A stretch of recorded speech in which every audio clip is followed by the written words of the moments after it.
이까이들어가 ngasi 이까이나 그리.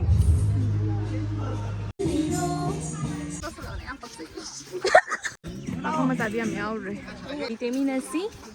Kungi mi fazabani mayam. Ai. Lumdra. Capture ke khoigi satni. Adugai. Khoigi wasi da sumai taraga. Ekam choro choro na ngi. Sidi ba ko. Thenge. Aya wati ne.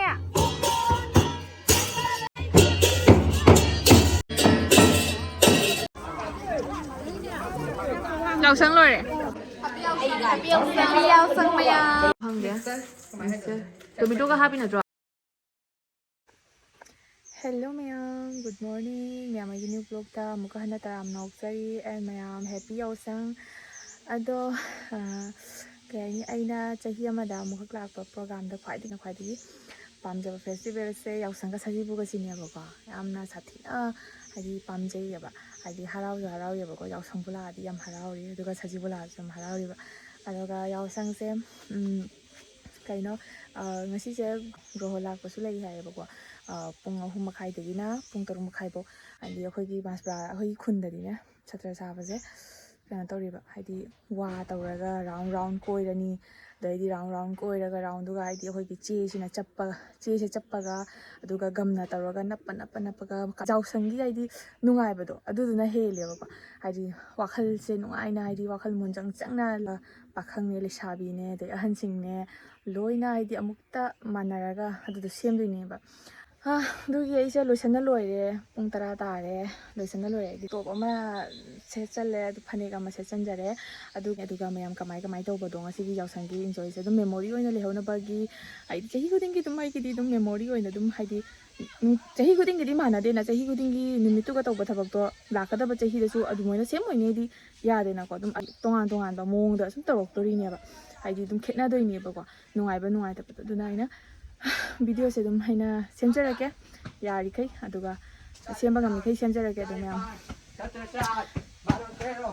yeminara se di se chatna batarage thona batarage maya ngoi ngai ra mini nang na ai khoina thado chali ba yanu sayam sai ai thado ga mamang da chatna leram bai wani Guys, wala yade. Ako nga ramira. Ako yung baga chinhoro impod. Hang de noi lai ye na di tholo pa mata chana gi bai wani da tha Pure ba mi. Hari ai di regret tu chao re ma tha do ma chale ai na. Sai ko nung sa em khoi satra saba chatle ai dukan de sa khoi leisabi macha sing Ko isai jagi do na. firan kana sari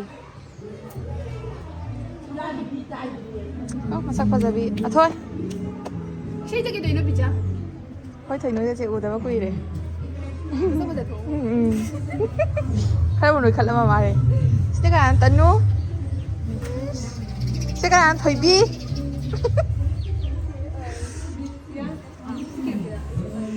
Sanai khoi gi mama no bi na hujda breakfast toira adu jam jam na thabak kale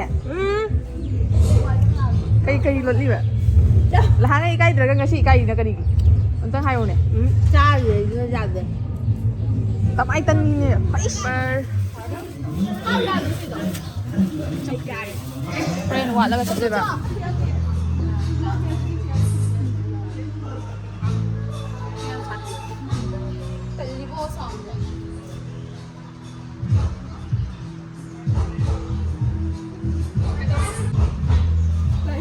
Sabi sila ulit.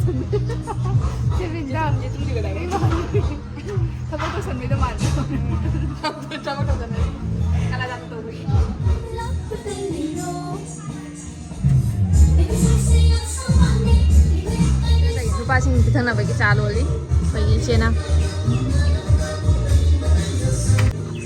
kaya horen na bagi sa putana horen kuya gadi nang lang din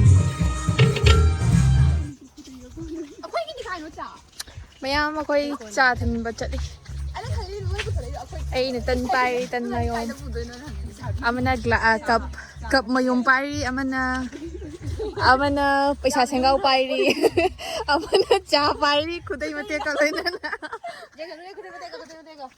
akong badi ka loina na chappa ka su ako hoji sabam du ka chali ba ahansing đấy anh nhìn xài thì cái trà phải thật đấy hơi cái trà bùi yến thôi kệ trà bùi thang yến thôi trà bùi gì mà cái trà này nè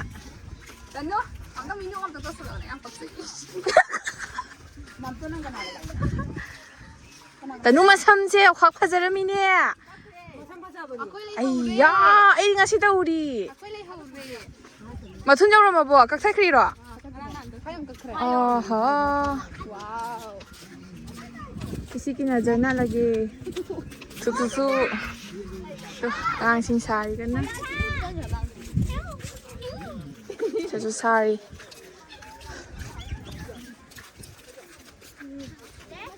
मोशिदी bit का यावदे है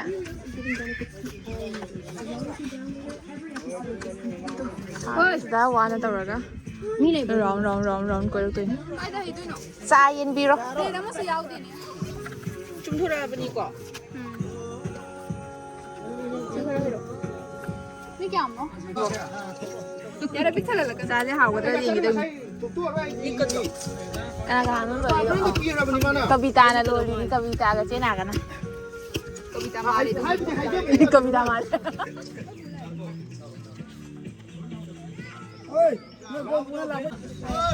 không mà tại em eo rồi ui 가자비 얘가 오네 디디디 래 각 판마가 누가 거의 사보다나 뿌라가 나빠 하우라니 야생 여보다디 가수가라니 mayam 하인디 홀리니 mayam lakpiu abiteminasi ai đã ngang một yauri cái imanabi lirabanina imanabi oi guys wow wana tadi sih mudu sekali mathang jahi di berita vlog lohongani pia celu 이 와 다 mana ta rồi mà ta cái này à cô lê bu khối cònจะphải gì không video lâu rồi लेकिन Sai thì जो ना बा kunni mi tu phaza bani mayam ấy ai ni sabinita soise pakaga chindada ligam करी से साई है बजे तो आ चलो इन बिरा के talle to पास लाई फजे रे kalar ban thamla songlen tabla tabal sabi ni nya ma khoi ka sai yoina kai da tabal lei hai biro chat ke khoi puna ma hup tana la ke asra le sai puna hup na la ke yes la kani din pai ni abi tabal de rai ni ho aku kun tabal se rai da ꯑꯉꯥꯡꯁꯤꯅ ꯃꯇꯣꯝꯇ ꯍꯣꯠꯅꯔ ꯂꯣꯟꯖꯔꯛꯏꯅꯦ ꯑꯩꯈꯣꯏ ꯃꯌꯥꯝꯁꯤꯅ ꯐꯝꯃꯁꯦ ꯊꯛꯀꯅꯤ ꯂꯩꯅꯦꯕ ꯆꯥ ꯂꯣꯟꯕꯤ ꯂꯣꯟꯈ꯭ꯔꯦ ꯀꯩꯒꯤꯅꯣ ya cha lo de la ye cha bu ka la ye ya me la ke dia 짜세 하루 짜세 lâu nè 아짜pot cái gì nè bắt giật lẽ Trang cái yêu chín cho lũ cái này chứ mayam apa sabu dengan apa li lum banana tra dome sachinya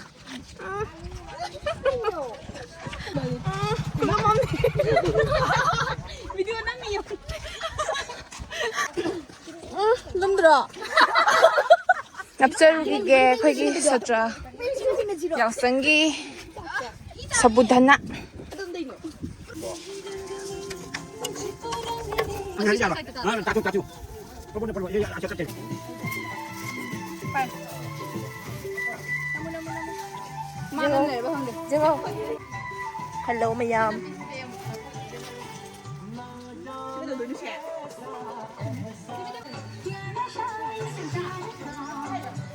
Kamay tay ro di halom ta. Tay di sa samay tay jari ni. Addo gay. Tay di wa si da samay ta ga. Itam choro na ni. 누가 핵든 나 선비라 봐. 나 이치에서 빠져라 이 내가.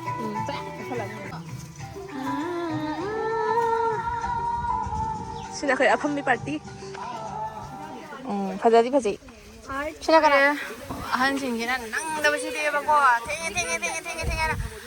kadang kalu turok tanak pa daw kara wala hori.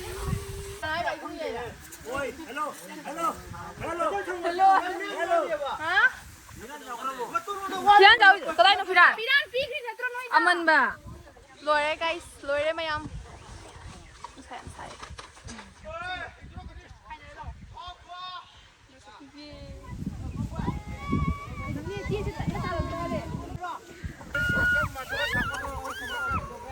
Ayah, wati ini.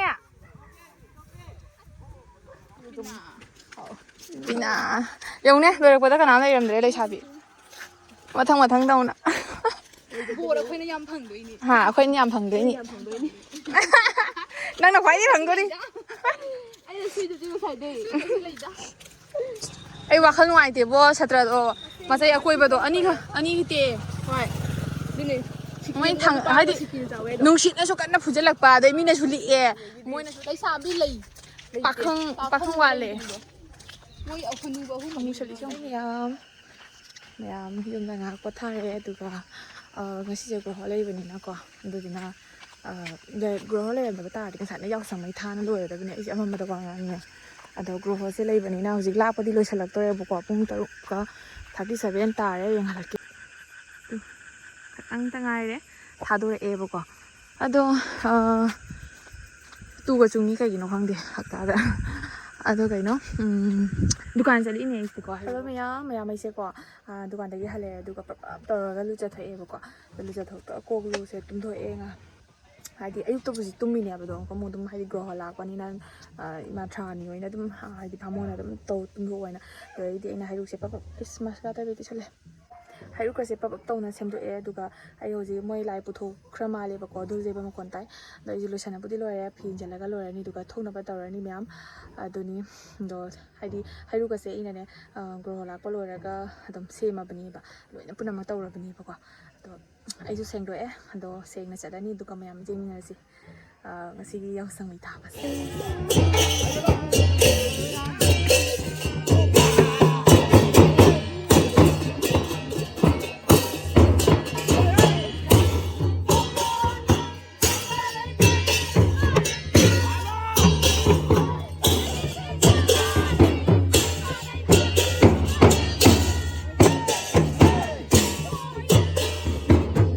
다세 영 다들 거 빠빵 내 더이세 마시 하나 자히 재미 뛴 바완 망들 안 뛸래 한달 자기 바완 그거 레이 지나서 또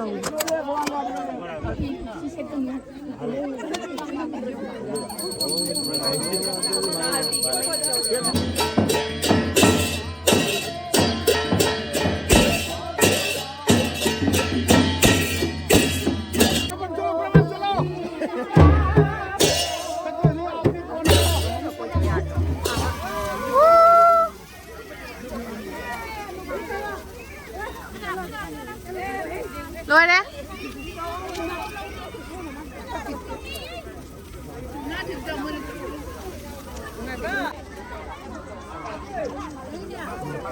yaosang lore mai tha ba lore ai ga nó heroin cái heroin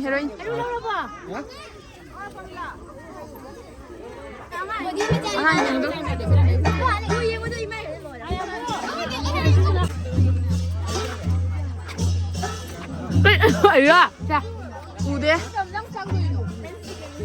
Happy Holi, Happy Holi, ai cái gì thằng yêu này sao vậy? Chả biết luôn, cho nó nông đâu, Happy Holi, Happy Holi, Happy yaosang, Cái môi này đi đâu không còn được không bà? Sáng quá. thì chán đi.